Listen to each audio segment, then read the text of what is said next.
देखो, आज नेपाल की हैट्रिक हार के बाद मैं मालूम है क्या बोलना चाहूँगा। नेपाल क्रिकेट टीम में चेंजेस करना बहुत बड़ा ज़रूरी है, क्योंकि जब तक नेपाल क्रिकेट में चेंजेस नहीं होंगे तब तक शायद नेपाल क्रिकेट टीम की यही सी रवैया रहेगा। दोस्तों, जिस तरह कुशल मल्ला को ड्रॉप करने के बाद उनका कमबैक हम लोग देख रहे हैं ऑस्ट्रेलिया सीरीज में, उसी तरह नेपाल क्रिकेट के कप्तान और उप कप्तान यानी कि रोहित पौडेल और दीपेंद्र सिंह ऐरी को चेंज करना, ड्रॉप करना ये बहुत बड़ी बात हो गई है और करना भी ज़रूरी है। क्योंकि दोस्तों, इस तरह की परफॉर्म आप सोचो, आज हैट्रिक लग गया ऑस्ट्रेलिया सीरीज़ में, T20 हाईएस्ट सीरीज में आज हैट्रिक हार का लगा। भाई वहाँ पे कोई सीनियर टीम भी नहीं खेल रहा है, वहाँ पे ए टीम बी टीम के प्लेयर ही मिलकर खेल रहे हैं और वहाँ पे अभी नेपाली सीनियर प्लेयर का ऐसा हाल भाई देखने का लायक है।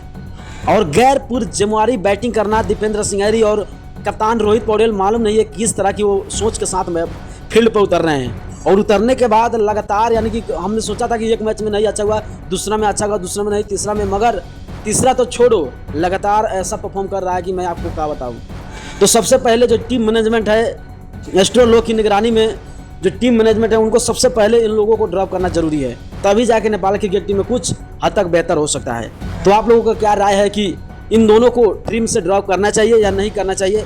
अपना राय जरूर कमेंट कीजिएगा। और नए होंगे तो चैनल को सब्सक्राइब करके पेज को जरूर फॉलो कीजिएगा।